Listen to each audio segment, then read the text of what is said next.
I went to medical school to become a geriatrician. It was the only type of doctor I have ever wanted to be. My name is Kenneth Rockwood. I'm a geriatrician in the Department of Medicine at Dalhousie University and at Nova Scotia Health.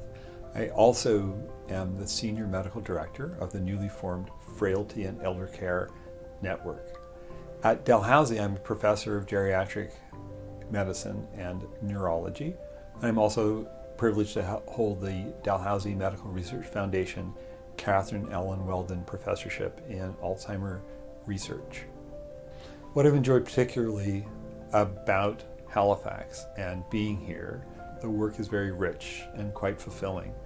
But also from a professional scientific standpoint, I've been really fortunate and privileged to be sponsored in two ways. One is my time has been paid for, if you will, the scientific clinical research component of it, through the Dalhousie Medical Research Foundation's Catherine Allen Weldon Chair in Alzheimer Research. And the other component of it is I've been sponsored by the Fountain Family Innovation Fund at the QE2 Health Sciences Center. I grew up in a household full of books. I live with my mom's parents, and my grandfather was an Anglican clergyman of some renown. He was a great intellectual. I also, in my family when I was growing up, was inspired very much by stories from relatives who'd done really cool things. We had one great uncle who had built some important lighthouses around the coast of Newfoundland. And the idea that you would do something that had a lasting impact and that it was an evidently good thing and that it was kind of tough, all those things seemed to make a lot of sense. And that manifests itself in varying ways in me. So for example, for a few years, I was a firefighter and I learned all sorts of cool things about how teamwork actually worked, about how decisions were made under constrained circumstances with incomplete data.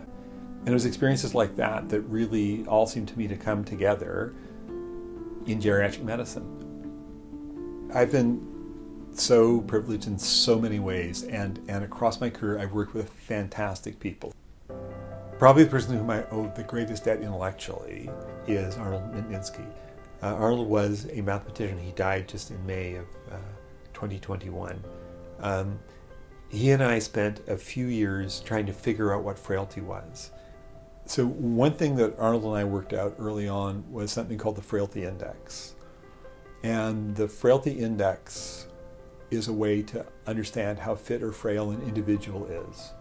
Such that studying how the Frailty Index behaves in different illnesses or in different populations or different samples gives us some insight into how to improve care or how to prevent frailty. And it also gives rise to this important idea that people aren't just frail or not frail. As the pandemic unfolded, a lot of the insights that we had developed as a consequence of that work, which went on for about 14 years prior to the pandemic, wound up being quite useful. When a formally complex system is about to fail, it often fails with its highest order functions first. So for humans, the things that we have evolved to do, stand upright, not fall down, pay attention, use our opposable thumbs, engage with other people, those are the things that tend to go awry when someone is really quite ill.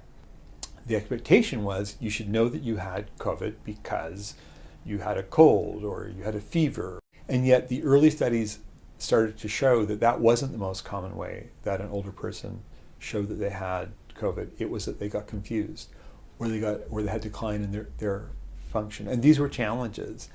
And we were able then to put into practice and think clearly about all the ways in which frailty would predispose someone to get COVID-19. So if they were exposed, how much of an exposure did they need before they developed the illness?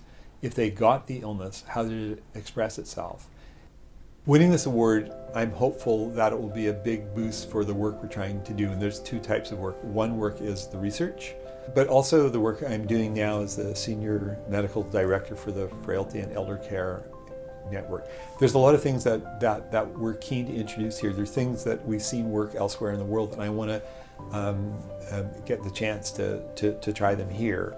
Whatever we can do to bring forward the message that frailty is a manageable condition, and it's something that we need to get used to being happy with as healthcare providers, and not looking at people resentfully, which we won't do if we're no longer frustrated by the apparent complicatedness of their illness. I'm hoping all these things will speak to better times ahead for research on frailty and for clinical care of frail older adults, particularly when they become acutely ill.